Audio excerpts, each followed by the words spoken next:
Hurmatli taksist akalar, bugun sizlar bilan malinka shirinligimizni degustatsiyasini qilamiz va dildan suhbatlashamiz.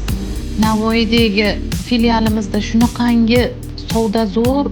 Navoiyda ishlagan kunim charchab ketaman. Sportivniyni ham ko'tarishga harakat qilyapman. Bismillahirrohmanirrohim. Nimaga sportivniydagilar? Sizlar, kelinglar. Men Navoiyda shunaqa klientlarim bor. Даже qaralmay qolsam, o'zlari kirib, somsani solib, olib, "Apa, mana pulini qo'yib qo'yapmiz" deb olib chiqib ketishaveradi-da. Shirinligimiz ichlari svejiy malinali, biskvitlari yumshoqqina, yangi. Ana juda ham mazasi boshqacha ekan.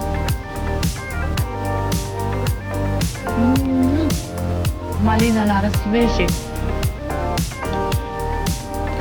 Matilda shirinligimiz yeb ko'rganlar, bu bo'lsalaring bor, bo'lsalaring kerak. Shunaqangi klienti ko'p. Ba'zi payt sexdagi qizlardan achchig'im chiqib qoladi. Yetkazib bera olmaydi-da. Klientlar oldida shunaqa xijolatga qolaman. Doim so'raganimda bo'p turibdi-da. Ba'zi payt klientlar xafa bo'lib qoladi-da. Sotuvchilarning muomalasi yoqmadi, asabiy ekan. Sotuvchilik ham oson emas. Shunaqangi holatlar bo'ladi. Asabim shunaqa buzilib ketadi.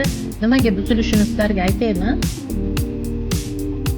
Odam ko'p, ba'zi dastavkada somsa so'rayapti, pechonli so'rayapti, yetkazib bo'lmayapti. Shunaqada dastavkaga taksi chaqirasiz.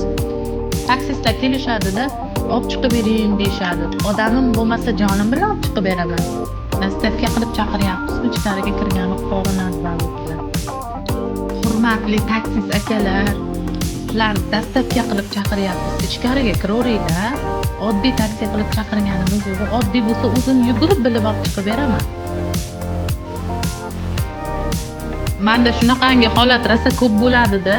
Klientlarim somsa jo'nating, apa dastavkaga 8 ta deysa, shunaqangi xayolim joyidaligida 6 ta qilib jo'natib yuboraman-da. O'shanda menga esimga solib qo'yinglar, yana safariga qo'shib jo'natib yuboraylar. Rosa ko'p bo'ladi shunaqa.